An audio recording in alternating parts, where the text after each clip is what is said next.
Reading today's passage from James with its direction on how to live out the Word of God reminded me of a young Alateen member I knew some years ago. We were in the car with their dad heading to a speaker event where they were going to tell their story. And we talked as we drove about how best to share how Alateen had helped them.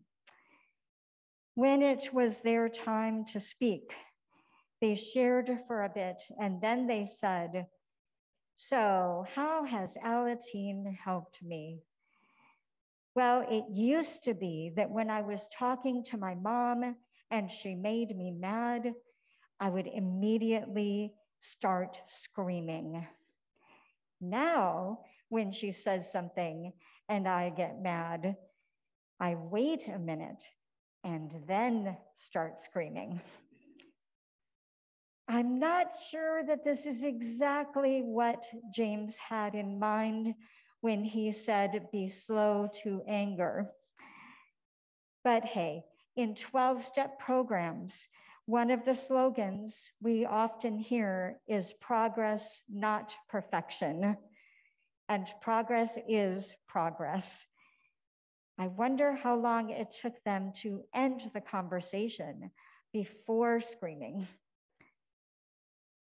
I don't know about you, but living out the Word of God, embodying the love of God in all that I do, often feels like a difficult, even impossible task. All of today's readings can make following God seem daunting. Deuteronomy says we are to not only know the law, but to observe it. James echoes that and also says we should rid ourselves of sordidness and wickedness, or our religion will be worth nothing. Just a few verses after today's passage comes that famous line, "Faith without works is dead."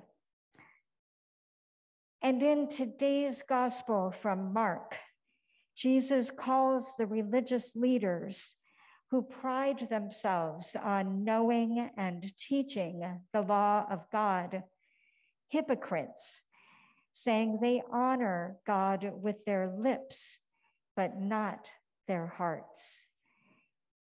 If even the rabbis aren't living up to God's standards, what chance do the rest of us really have?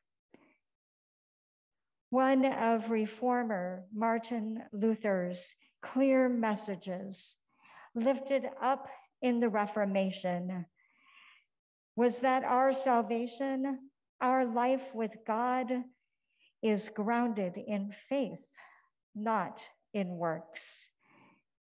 So what is up with all of these scriptures we have today, calling us not only to live out God's law, but to do so seemingly perfectly? Because in case you hadn't already noticed, the pastor you called just a year and a half ago is far from capable of living up to the standards that not even the leaders of Jesus' time could meet. And it's not enough to say James isn't actually meant for us Lutherans who believe in grace, not when virtually the same message appears in all the rest of our readings as well. So how are we to understand these words in Deuteronomy and Mark and James? How do we accomplish the seemingly impossible task of embodying the love of God when literally no one except Jesus has ever been able to do it? The simple answer is we can't. That's why we have the law to begin with. It gives us a guide for our life together, certainly. And as Luther teaches, it makes it clear to us that on our own, we can't follow it perfectly. We will always fall short. Thankfully, we are not on our own.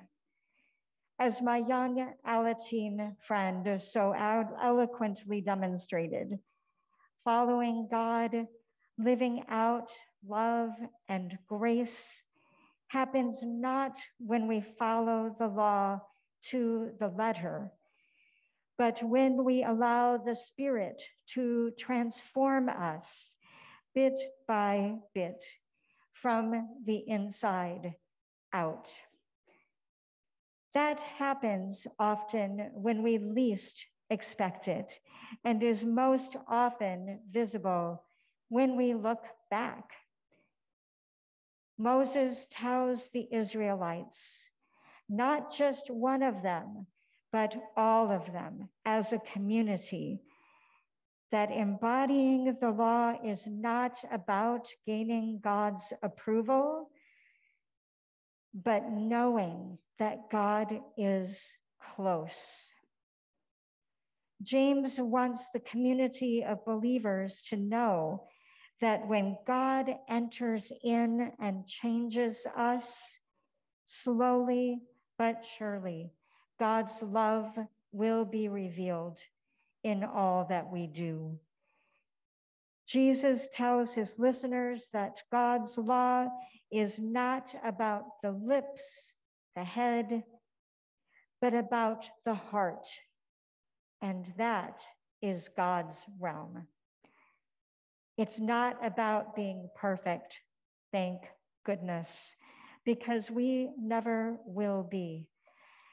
It's not about having the exact right rituals or beliefs, because God is so much bigger than that. Embodying the law of God is about love, mercy, and perhaps most of all, grace. It is about recognizing when, not if, the heat of anger rises and shoots out the top of our heads, or that knot of anxiety causes our gut to clench, and inviting God into that moment to slow us down and show us new ways to move forward. Today, we are invited to be quick to listen to God and to one another, to allow the word of God and the spirit of mercy and grace to transform our hearts so that more and more we embody that spirit in the world around us.